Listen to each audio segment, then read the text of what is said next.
हम विश्व गुरु की बिल्कुल आउटर पे ही खड़े हैं, बने नहीं हैं। सड़कों पे रौंदी गई इस सरकारी व्यवस्था, इस सरकारी लोगों के द्वारा। उस समय उनके अंदर का जांच नहीं जगा। मैं कह को जो ऊपर से व्हाट्सएप के थ्रू सूचनाएं मिल गई, उन सूचनाओं को प्रसारित करिए और भक्त बनिए। पूछना ही आज की सरकारी व्यवस्था में, इस सरकार में उनके खिलाफ सबसे बड़े अपराध के रूप में। नमस्कार, हमारी मौजूदगी है मऊ में और हमारे साथ जो शख्स मौजूद हैं ये दिल्ली के पूर्व प्रदेश अध्यक्ष हैं Mulayam Singh youth brigade Samajwadi Party के मनोज यादव जी हैं। आइए इनसे हम बात करते हैं और कुछ सवाल करते हैं। सबसे पहले तो मऊ तक न्यूज में आपका स्वागत है। बहुत धन्यवाद, आपने हमको समय दिया, हमारी बात सुना। देश में इस समय एक मुद्दा चल रहा है। कुछ दिन पहले लगभग 150 सांसदों को निलंबन कर दिया गया, जिसमें पक्ष और विपक्ष आमने सामने है और लगातार बयानबाजी हो रही है। इसको आप कैसे देखते हैं? देखिए, जो लोकतांत्रिक देश होते हैं, जो लोकतांत्रिक व्यवस्था है, लोकतंत्र लोकलाज से चलता है। ये सरकार लोकलाज को बेच खाई है।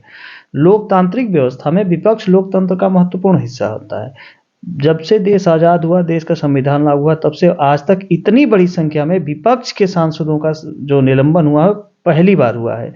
और इसकी जिम्मेदारी सरकार नहीं तय कर पा रही है। जब विपक्ष के लोग उस पर प्रश्न खड़ा कर रहे हैं, तो जो भी सांसद प्रश्न खड़ा कर रहे हैं, उनके खिलाफ कार्रवाई हो रही।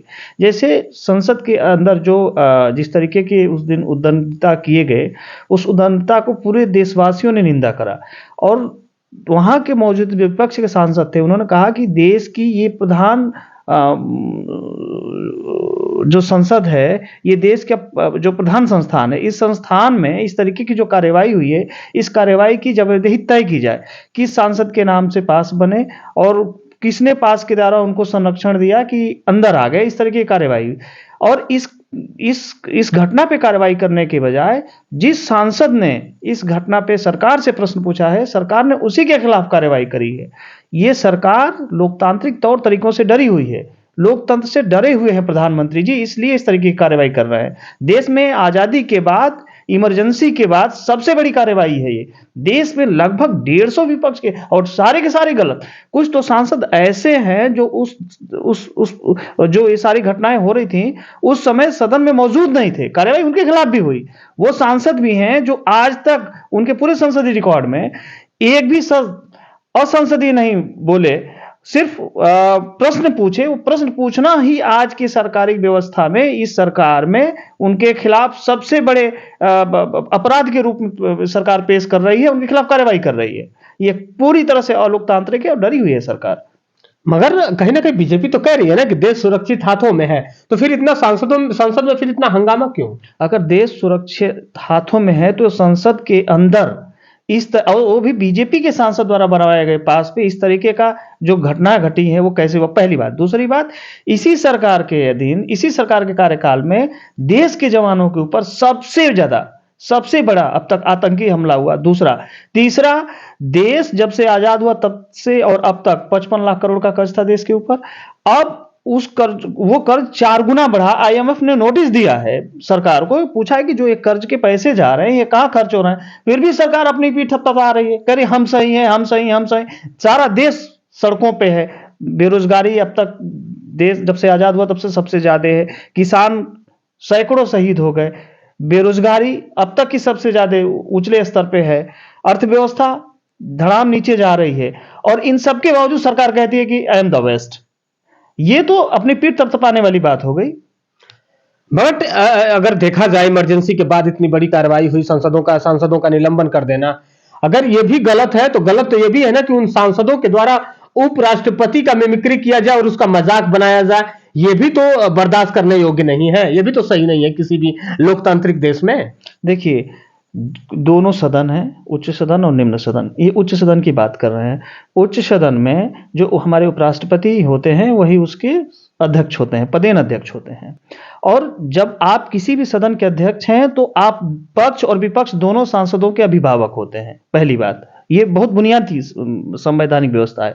दूसरी सबसे बड़ी बात, इस देश में पहली बार मिमिक्री नहीं हुई है। श्रद्धेय हमारे नेताजी के खिलाफ हुआ, श्रद्धेय आदरणीय लालू प्रसाद यादव जी के खिलाफ हुआ, श्रद्धेय सुश्री मायावती जी के खिलाफ हुआ, श्रद्धेय, अब मैं ये खिलाफ नहीं, सब ठीक नहीं है, उनकी मिमिक्री की गई।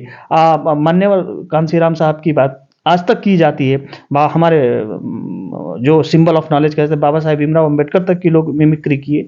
बात मिमिक्री की नहीं है, उनका हमने पोस्ट देखा और मैंने सुना भी वर्चुअल माध्यम से कि वो कह रहे हैं कि पूरा जाट समाज इससे हताहत है। मैं कह रहा हूं कि जब हमारे किसान सड़कों पर थे और उसमें अधिकतर उसी समाज के लोग थे, हमारी बेटियां सड़कों पे रौंदी गई इस सरकारी व्यवस्था, इस सरकारी लोगों के द्वारा, उस समय उनके अंदर का जाट नहीं जगा। मैं कह रहा हूं कि हरियाणा में अब तक का सबसे बड़ा आंदोलन हुआ, आरक्षण आंदोलन 2-3 साल पहले की बात है, उसमें सबसे ज्यादा अगर किसी समाज को बदनाम किया गया और जाट, तब इनके अंदर का जाट नहीं निकल के आया। जैसे ही सरकार के ऊपर कोई भी हमला होता है, विपक्ष हावी होता है, तो सरकार के अंदर का कोई व्यक्ति निकल के आता है और अपने जाति को आगे कर करके उसके पीछे छिपने की कोशिश करता है। देश जब से आजाद हुआ तब से 2014 तक 55 लाख करोड़ का कर्ज था, अब 2,85,000 करोड़ हो गया। तो ये इसको आप कैसे जस्टिफाई करेंगे? हाँ, तो देश तरक्की भी तो किया है। देश हम कहां देखिए चंद्रमा पे कल चले गए, फिर हम विश्व गुरु बनने जा रहे हैं। तो भाई जब देश में तरक्की होगी तो कर्जा तो थोड़ा बहुत बढ़ भी करेगा। आप बिल्कुल ठीक कर रहे हैं, हम विश्व गुरु की बिल्कुल आउटर पे ही खड़े हैं, बने नहीं है। ये वही लोग कहते हैं जो आजकल के एक राजनीतिक भाषा में एक भक्त शब्द है, जो जिनका एक बुनियादी जरूरत है वो विवेक विहीन होना।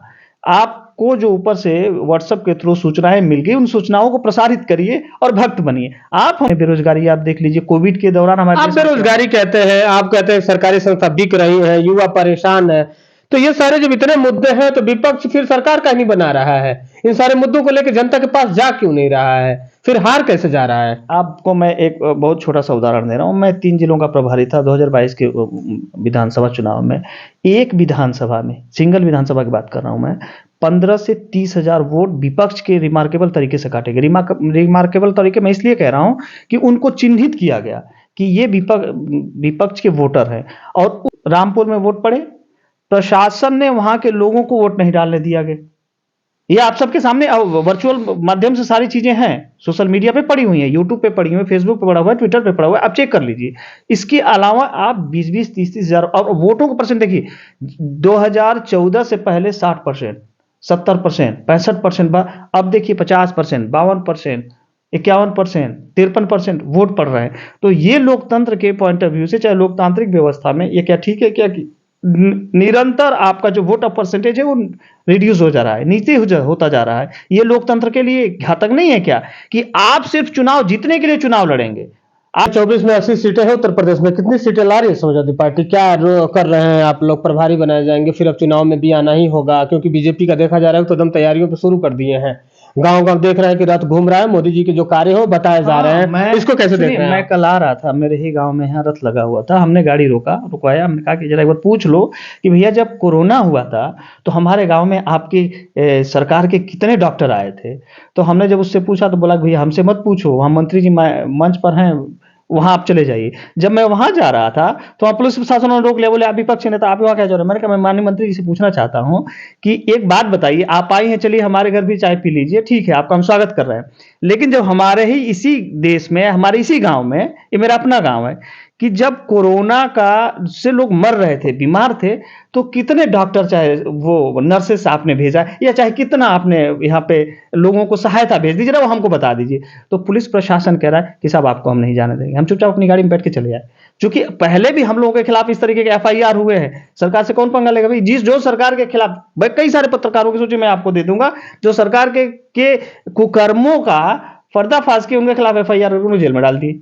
हमारे खुद के खिलाफ भी यहाँ के SP ने FIR करा हुआ है। तो मैं कह रहा हूं, ये सरकार लोकतांत्रिक व्यवस्था में भरोसा नहीं करती, ये लोकतांत्रिक व्यवस्था से डरती है, और ये सरकार लोकतांत्रिक तरीके से चुन के भी नहीं आई है, ये लूट तंत्र के माध्यम से सरकार चुन के आई है। हमारे नेता ने सदन के अंदर में कहा है कि आप कैसे जीत के आए हमें पता है, आप जो कह रहे हैं उसका जस्टिफिकेशन आप अपने खुद दीजिए, हम नहीं देंगे। विपक्ष के लोग आपसे प्रश्न पूछेंगे, आपको जेल में डालना है डाल दो। तो ये थे दिल्ली के पूर्व प्रदेश अध्यक्ष मुलायम सिंह ब्रिगेड के मनोज यादव जी। आप इनको सुन रहे थे। बाकी आप देखते रहिए मौतक न्यूज। मैं हूं संजय, नमस्कार।